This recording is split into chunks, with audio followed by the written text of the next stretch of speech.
Welcome to an Uncredible show. NSA, can you hear me now? All right, first, a quick disclaimer. Yesterday's show is about how reformation of the education system was based on a false premise that ignored income inequality. And if you want to know more about that, you can listen to the show from yesterday.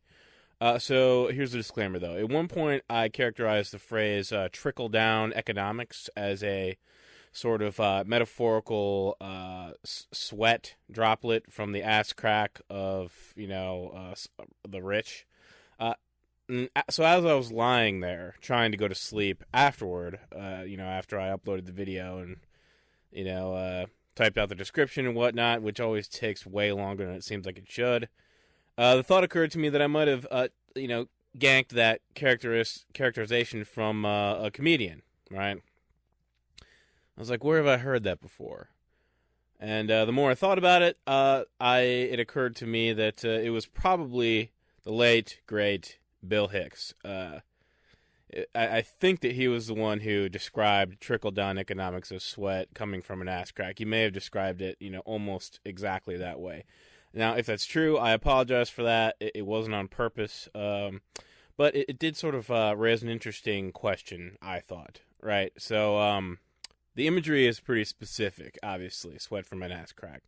But I've actually heard it characterized another way too, which is, in fact, I saw it characterized another way. Ed Asner did I guess it was some kind of PSA where he talked about trickle-down economics, and I guess the cartoon had a section where there was a rich guy in a Monopoly hat or so, something along those lines, like pissing from the top of a pedestal onto the poor people below.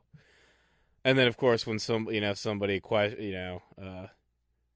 him about it, full of rage, he was unapologetic about it. Look it up. I recall it being pretty funny. But anyway, so the interesting question is, when does an idea cease to be someone else's, and when does it become yours, right? As I said, that imagery is pretty specific, but at its core, it's still just a thought, an idea, right?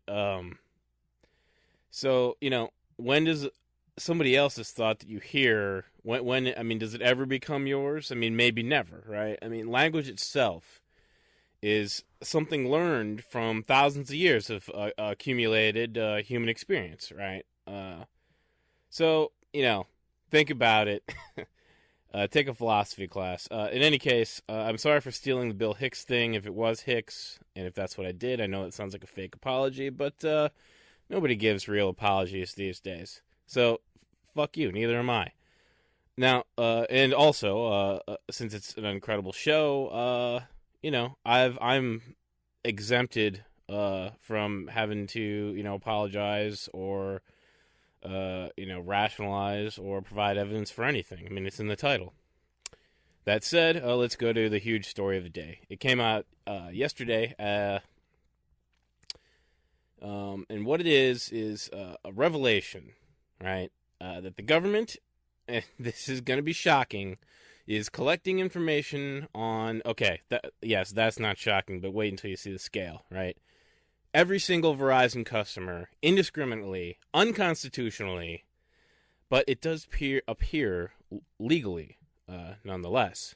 And before I get into that, what that distinction is, let me go through the facts of the story, right? So Glenn Greenwald, and, I read Glenn Greenwald a lot, and I mention him quite a bit. This particular story isn't just for, so-called, I guess you could call me a fanboy if you are an asshole or a troll online. But this story actually, it had got national attention, in fact, global attention, right? So I definitely feel justified in bringing it up in this case. And the reason is because it was an exclusive. Glenn Greenwald of The Guardian, it would appear because of his consistent and relentless writing and public speaking and general advocacy of the protection of our civil liberties as enshrined in the U.S. Constitution, was the recipient of a leak of an NSA document which revealed and I'm quoting from Greenwald's article in The Guardian now, quote, the document requires Verizon on an ongoing daily basis to give the NSA information on all telephone calls in its systems, both within the U.S. and between the U.S. and other countries. The document shows for the first time that under the Obama administration, the communication records of millions of U.S. citizens are being collected indiscriminately and in bulk, regardless of whether they are suspected of any wrongdoing. Now, those are the facts. A lot of people don't really give a fuck about any of that because of the way that the politicians and the NSA try to justify these kinds of things. But that's what we're going to talk about. That's what we're getting into. The document also reveals that FISA, which is the Foreign Intelligence Surveillance, and I think A actually stands for Act, but for our purposes here, and in the way that the media talks about it, FISA means the court, the FISA court. So the document also reveals that FISA did grant the the NSA, the authority to gather these records for a 3-month period from April 25th to July 19th. So not exactly 3 months, roughly 3 months. Now, let's just stop there for a second. I mean, first of all, there's evidence based on what a couple of congressmen have said, and I'm blanking on their names now. I should have written them down. That this has been going on. Actually, admittedly, this has been going on from not just these two congressmen, but from people who are actually apologizing for this type of thing. And by apologizing, I don't mean saying they're sorry. I mean trying to justify it. That has been going on for a long time. But I thought the 3-month period was kind of curious because it's kind of the way that businesses do their finances, right? They do it in quarters. So let's say, this quarter we had a so-and-so, such and such percent increase or decrease or et cetera. And so it's almost like a business framing, right? I mean, at least it doesn't coincide to the actual, first fiscal quarter of the year. Like, it starts in April. Instead of, I guess it would be the beginning of April. It starts in the end of April here. But it's still 3 months. It's it's a quarter of the year. They probably fucking do it every quarter. That's what it sounds like to me. So anyway, moving on. The information they're authorized to collect is from every single Verizon customer. And that it doesn't just include individuals. It also includes commercial accounts and some other kinds of accounts, etc. And it includes all of the phone numbers, so the caller's number and the recipient's number, the duration of the call, and the time of the call, categories which are being combined and referred to now in the press as metadata, right? To me, it's a little bit scary that we actually have a category called metadata now. I don't know, it's just like an Orwellian thing. I mean, this whole thing is Orwellian, but there's the word metadata, and people are just, it's part of the vernacular now already. And there's also people referring to this as big data as well, I guess the overall concept. Metadata specifically refers to the things I mentioned, the numbers, the duration, and the time. So metadata meaning not the actual content of the calls, but the sort of, I don't know what you want to call it, numeric, technical information about the calls. So the government says they're not permitted to listen to the content of the calls yet without going back to a FISA court to get a warrant. Now let's stop for another second. FISA just granted the NSA the authority to spy on 121 million U.S. citizens, right? I mean, am I crazy, or, doesn't that call into question the legitimacy of this court, overall? I mean, it seems obvious that it does. I mean, if they're just gonna authorize, let's read from the Fourth Amendment. Double check, see if what the Fourth Amendment says, see if this authorization for this incredibly broad allowance from the FISA court makes any sense. So the Fourth Amendment, at the risk of boring you, which I've probably already done, says Quote, the right of the people to be secure in their persons, houses, papers, and effects against unreasonable searches and seizures shall not be violated, and no warrants shall issue but upon probable cause, supported by oath or affirmation, and particularly describing the place to be searched and the persons or things to be seized. Now, I'm just going to gloss over a potential apology one might offer that phone records aren't protected under this. Some courts have upheld warrantless searches in some cases, but those are usually cases where, an officer arrests a drug dealer or something and then goes through the phone, and then somebody texts while he's in possession of the phone and stuff like that. So it's very sort of narrow, which in and of itself is actually questionable to me. I mean, that stuff potentially should be inadmissible, but I'm not a lawyer, whatever. But I mean, here in this Verizon story, we're talking about a clear violation of that last part of the Fourth Amendment, right? The part where you have to describe the place being searched, etc. So, particularly describing the place to be searched and the persons or things to be seized. Now, I'm just trying to imagine how this conversation went, right? Or how this procedure went. So, the NSA, I'm going to say for whatever reason, I have my suspicions on what reasons they might have to do this.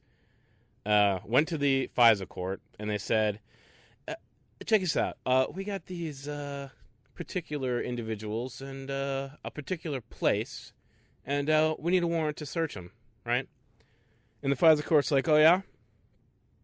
So who is it, and who are they? I mean, we got to make sure you're properly constrained as the Constitution dictates, right? And then the NSA is like, well, the people are 121 million Verizon users, and the place is the whole country. How absurd is that? The FISA court's a fucking joke. What the hell is the point of the FISA court? Did you know? Check this out.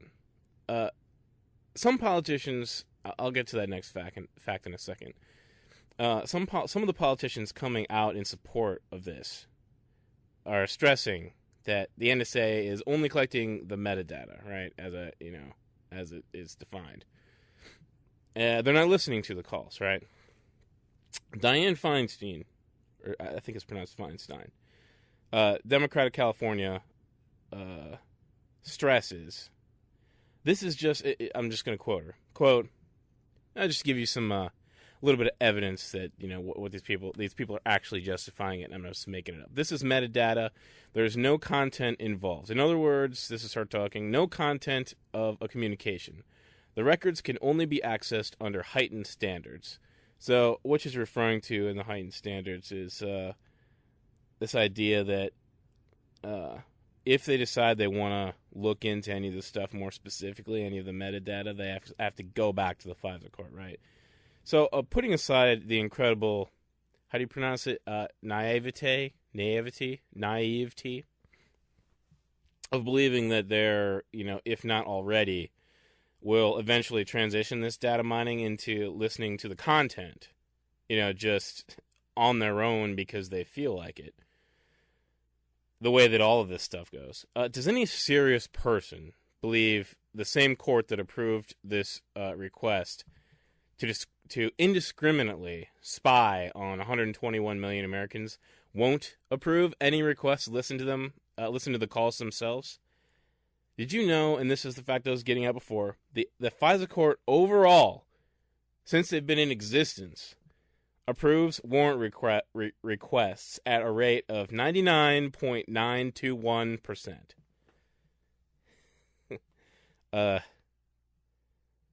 Now, as I've admitted in the past, I'm not good at math, but I believe that's almost 100%.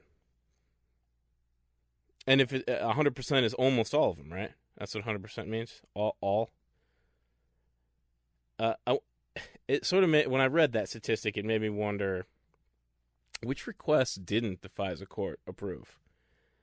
Like for a second, I was trying to think of like a really absurd example, like to illustrate like what might they not approve, But then I thought, I mean, it's the one that we're looking at right here. What could possibly be more absurd than, 121 million Americans' phone records? It's disgusting, man.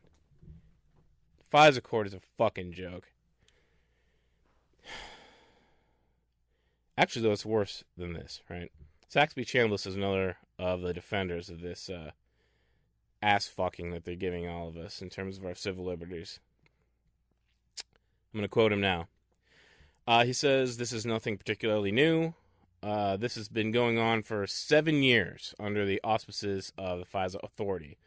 And every member of the United States Senate has been advised of this." Okay, so, he's essentially admitting that, I mentioned that, it's probably going on before because it's structured in a 3-month. They're probably doing it in quarters, right?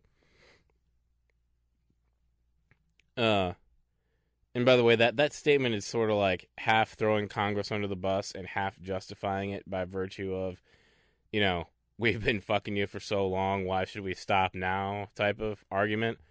And so he went so far as to say that the program has been a help to the war on terror. Yeah, shocking, I know. Although he didn't say to what extent the data collection has been used in, counterterrorism. But they never do they? All of these apologists always explain, in theory, it's for national security. And they just outright assert that, we're being protected, and, it's required that we shit on your civil liberties and, wipe our ass with the Constitution. But they never provide any evidence. It's always just an assertion that that's true. It's kind of like, it reminds me of the WikiLeaks thing too, right? They claim that Bradley Manning, caused harm, or they claim a lot of things, but one of the things that they have never been able to prove is that there was any direct harm that was caused by releasing any of those documents onto the internet. So they never have any evidence. They just say it's for our national security, and they never have any evidence. So, finally, Chambliss also says it is proved meritorious because we have gathered significant information on bad guys, but only on bad guys over the years. Well, I suppose if you declare 121 million people bad guys for which we need a warrant, then that's going to make it pretty hard to, accidentally spy on somebody who isn't a bad guy, right? Well, actually, it would make it impossible because, if you spy on everyone, and you're calling everyone a suspect, then by definition, everyone is deserving of being spied on. And it's the absurdity. It's okay, moving on. And, I'm not going to quote Lindsey Graham because I am sick to death of him. But this should come as no surprise either if you've been following along. He bragged about being a Verizon customer, and he said that other innocent people shouldn't have anything to worry about if you're not doing anything wrong, right? The same old song. God, it's so frustrating. Do you remember when President Bush was discovered to have been spying on us without warrants, right?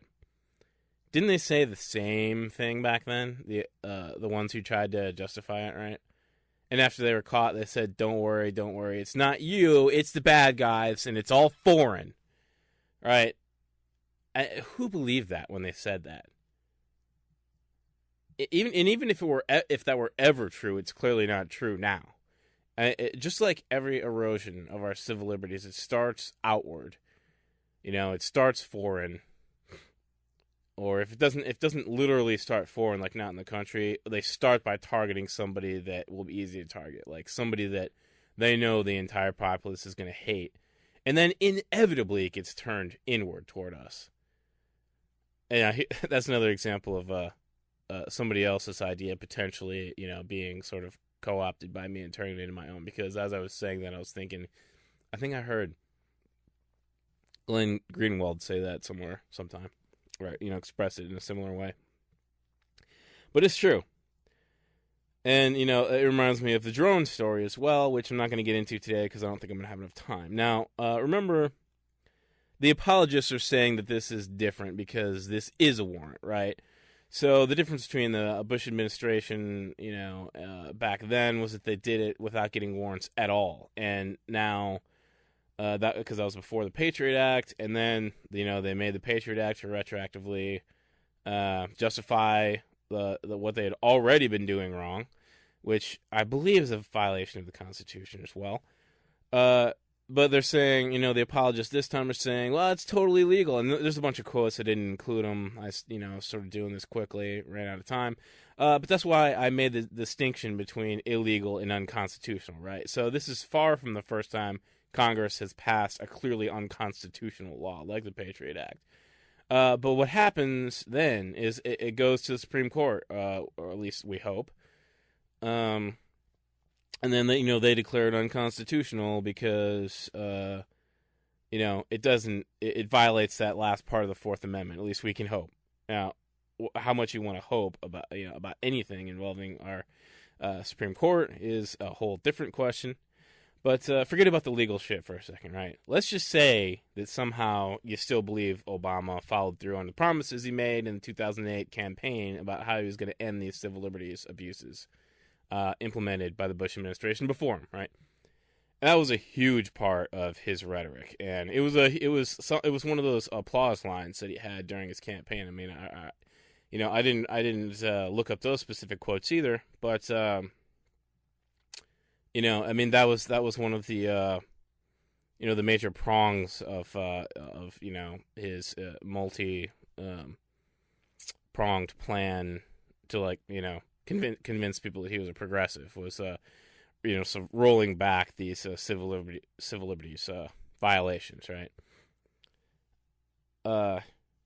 And I always feel patronizing when I point out this next thing, because it seems like the most obvious thing in the world to me, but as I go around, I hear these, the apologists for President Obama, and by the way, apologist is going to be today's word of the day. If you're doing a drinking game, well, I guess it's too late now because we're already sort of halfway or more than halfway into the show, but maybe I'll just put it in the description. Maybe for the description you can do a drinking game and that'll be the word, all right?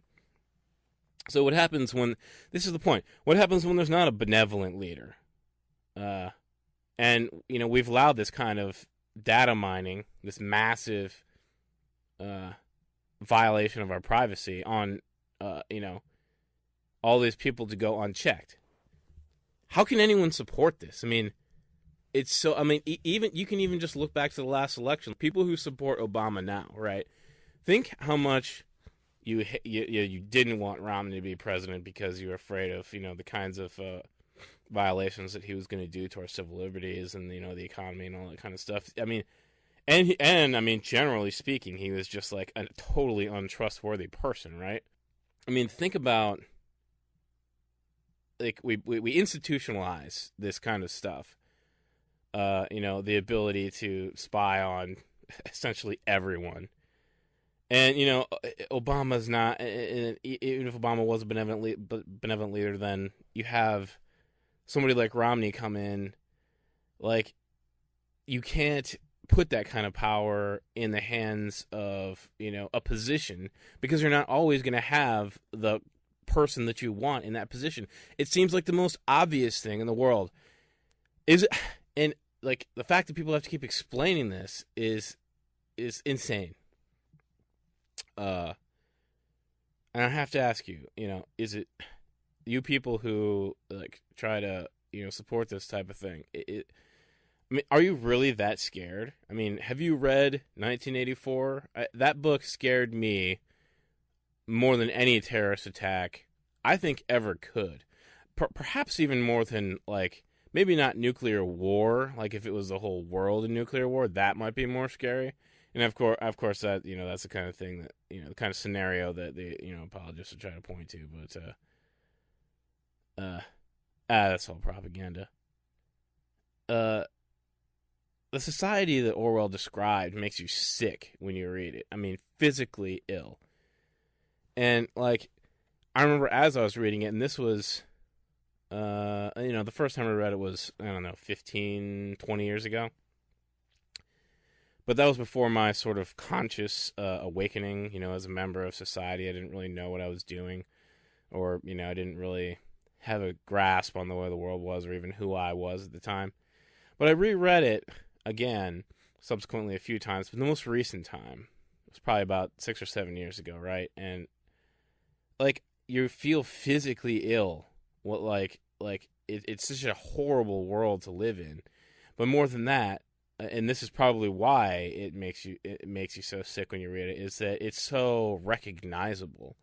Even if you don't recognize that society as being, the society we live in now, there's a clear path from the way that society is to the way, this one is going. And this thing right now that we're seeing is just another giant step in that direction, and it makes me sick. Physically ill. I did a story the other day. Two stories, actually. One was about how the Iraqi government was using our military to find its political opponents and neutralize them, right? And this involved Bradley Manning. Another one was about how the banks used the PATRIOT Act to open an investigation against the only guy fighting against them, and they took him down for, solicitation of a, prostitute. That was Elliot Spitzer, obviously. Read 1984, man. They're going to use this stuff against you. Open your fucking eyes. I mean, I say that if you're afraid of so-called terrorists, so afraid of them that you're willing to give the government this kind of power to know every single thing about you and to use it against you, especially when there appear to be no officials in the government who are on your side. They're all in favor of this. Then, at the risk of being pedantic, as using the word pedantic is, ironically, I'll borrow a sentiment from Benjamin Franklin. You don't deserve security or freedom, and you're not going to get them either, if you're not afraid of that. If you think you need to sacrifice these things, put this kind of power in their hands, give up your humanity, your privacy, you're not going to get security, and you're not going to get freedom. And I guess, the question of whether you deserve it, I guess, is up for debate. But you're definitely not going to get them. Now, I'm going to try to sum up here. Like I said, I was going to try to do that drone story. I don't have enough time. To address the issue of whether Barack Obama is actually benevolent. And by the way, if you are in favor of this program, and, you're not a ghost, and you happen to be listening to this, not this program is in this show, but this NSA program, spying on all the Verizon customers. If you're in favor of this, and you don't think Obama's a benevolent leader, and you don't think that, somehow, the justification for them doing this isn't national security, like you think it's some other reason, I'm really curious to hear what you think it is. So, please, either, send a comment to me or something, and maybe we can do an episode of this show, or just, have an email correspondence or something where you can, explain to me what you think that reasoning is. But, so, just to sum up, again, I feel like I'm being redundant to point these things out, but, just so you can see, you can see a rational reason why politicians, corporate media, and government institutions would want to try to sell us on these things, right? The gross immorality and counterproductive nature of politics aside, but there's still a significant number of people online who don't seem to understand. The fucking we're getting is it's not far away. It's here, right? I mean, they're already trying to convict journalists for doing their job. They've already executed U.S. citizens, and again, this is getting into the drone stuff. And the drones, I said before, I illustrated before, I pointed out that the spying started, well, at least supposedly, they may have just started domestically right away, but they at least said that they were going to start, it was going to be foreign spying, right?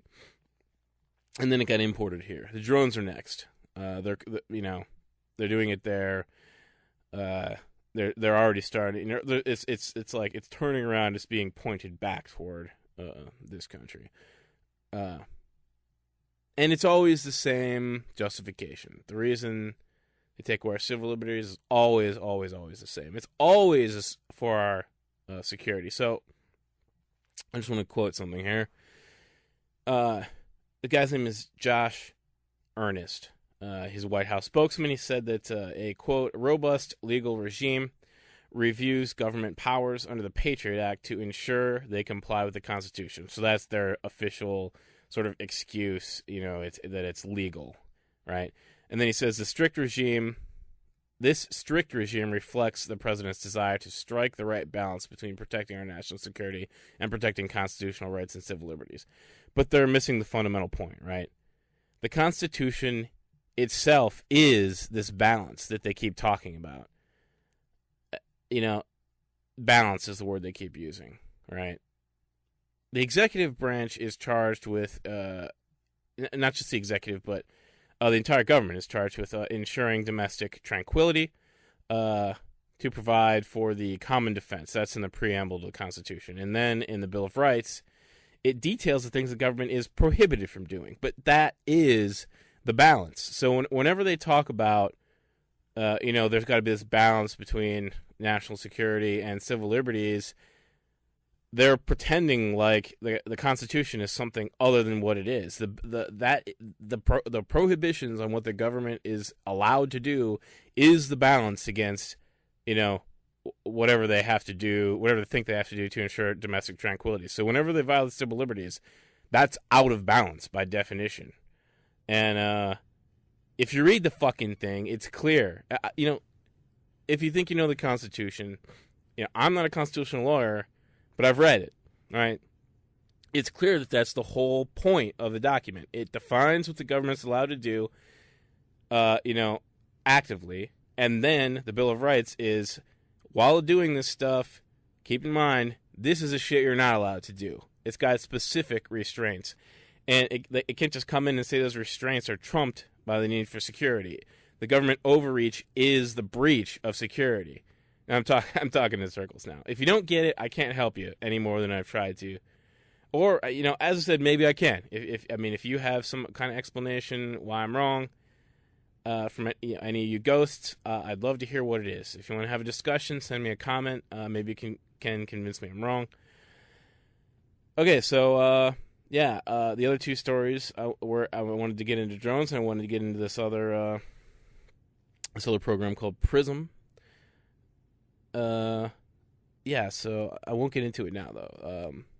I'll just for now, good luck. Watch what you say on your phone. Watch what you say online, and I'll get it. That's a story I'll do next week. Prism online. Watch what you say. It's not just the phones. I know, shocking. I'll cover that next week. All right, for now. Peace.